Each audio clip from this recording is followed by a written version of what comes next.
हिंदी विषय में पत्र लेखन पढ़ते पढ़ते 13 वर्षीय अवनी ने अर्चना को कहा, मम्मी पहले तो पत्र लिखकर पोस्ट करते थे, 4-5 दिन में मिलता था। आज ईमेल कर देते हैं तो तुरंत पढ़ भी सकते हैं। पर हिंदी में पत्र लेखन अभी भी कोर्स में है। अर्चना ने कहा, हाँ वैसा ही है जैसे हमारे जमाने में पाठ्यक्रम में हुआ करता था, पर हमें कभी याद नहीं करना पड़ा। आदत थी चिट्ठी लिखने की सखियों को, खास करीबी रिश्तों को। चिट्ठियां हमें और करीब ला देती हैं। अवनी की त्वरित फरमाइश आई, माँ मुझे भी लिखो ना, मैं भी अनुभव करना चाहती हूँ। कल मुझे मेरे स्कूल से आने के बाद चिट्ठी मिलनी चाहिए।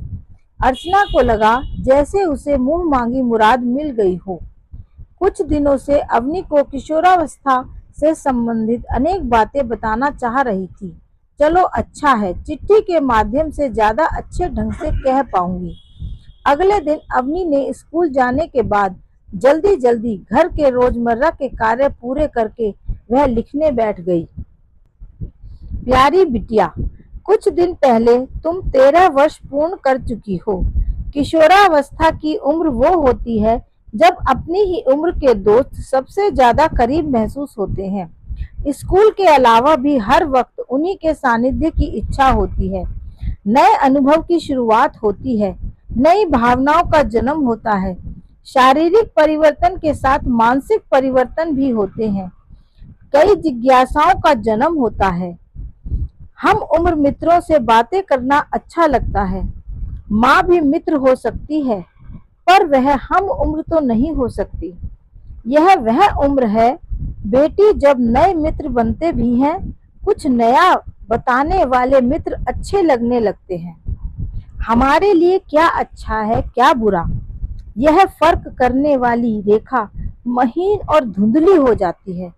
जो यह फर्क समझ जाते हैं, जिन्हें महीन रेखा नजर आ जाती है, उनकी संगत से अच्छे मित्र ही मिल होते हैं, जो रेखा के उस पार जाने से बचाए रखते हैं, क्योंकि वे खुद रेखा के इस ओर ही रहते हैं। यह वह उम्र है जिसमें अपनी उम्र के लड़के लड़कियों के बारे में बात करना अच्छा लगता है। अच्छा कोई भी लग सकता है और अच्छा लगना बुरी बात नहीं है। यह सब सामान्य सा लगने लगता है। यह वह उम्र है जब ग्रुप में बने रहने के लिए किसी फ्रेंड की अनुचित बात को इग्नोर कर दिया जाता है, यह सोचकर कि इससे दोस्ती तोड़ ली तो ग्रुप में बने रहना मुश्किल हो जाएगा।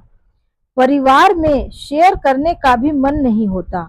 जब कभी किसी बात के लिए कंफ्यूजन हो तो इस स्थिति में सोचो, क्या यह बात मैं बिना हिचकिचाहट के, बिना डरे पेरेंट्स से शेयर कर सकती हूँ? अगर जवाब ना में हो तो वह कार्य करने लायक नहीं होता। जब नैतिक आधार पर क्या सही है क्या नहीं इसे प्राथमिकता में रखोगी तो तुम्हारा कोई निर्णय कभी भी गलत साबित नहीं होगा। तुमने हमेशा हमें गर्व अनुभव कराया। तुम पर कोई दबाव नहीं कि हम बात हमसे शेयर करो। तुम पर कोई दबाव नहीं कि हर बात हमसे शेयर करो। अच्छे बुरे का फर्क उम्र में इंसान को समझ में आता ही है। भटकते तभी हैं जब दिल और दिमाग दोनों सम्मिलित प्रयास करके सही गलत का फर्क बता रहे होते हैं, और उस वक्त हम उसे इग्नोर करके मन के क्षणिक आकर्षण को प्राथमिकता दे देते हैं। हम हर वक्त तुम्हारे साथ हैं।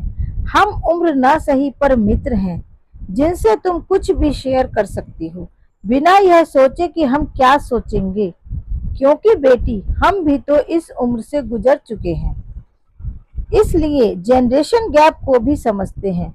हम तुम्हारी हर बात को समझेंगे, विश्वास रखो। ढेर सारा प्यार, शुभकामनाएं। खुलकर जियो और जिंदगी को सार्थक बनाओ।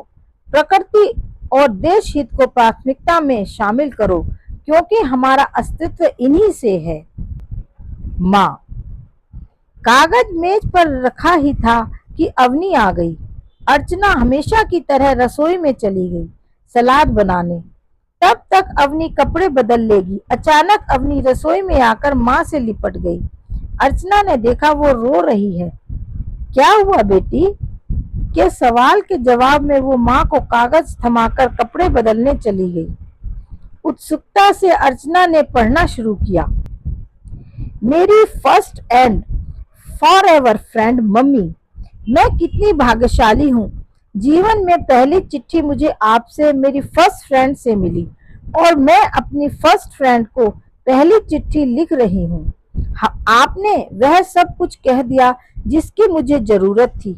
मुझे लगा जो प्रश्न मैंने आपसे कभी पूछे नहीं उनके भी मुझे जवाब मिल गए जिनकी मुझे जरूरत थी। मम्मी, आज स्कूल में मेरी 2 नई फ्रेंड्स ने मेरी हंसी उड़ाई थी कि मैं ओल्ड फैशन्ड हूँ। मेरे पास अपना स्मार्टफोन नहीं है और न ही मेरी कोई सोशल मीडिया अकाउंट है और बहुत से वीडियो के बारे में मुझे कुछ पता ही नहीं है। मुझे उस वक्त आप पर गुस्सा आ रहा था। मैं आपसे लड़ने वाली थी, पर चिट्ठी पढ़कर समझ आ गया कि गलत आप नहीं बल्कि वे दोनों हैं, क्योंकि वे अपने पेरेंट्स से छिपाती हैं अपने सोशल मीडिया फ्रेंड्स के बारे में। और जो बात पेरेंट्स से छुपानी पड़े वे सही कैसे हो सकती है? मुझे ओल्ड फैशन वाले कमेंट पर अब गुस्सा नहीं आ रहा है, बल्कि मुझे यह कॉम्प्लीमेंट लग रहा है। आपकी सबसे छोटी दोस्त अवनी।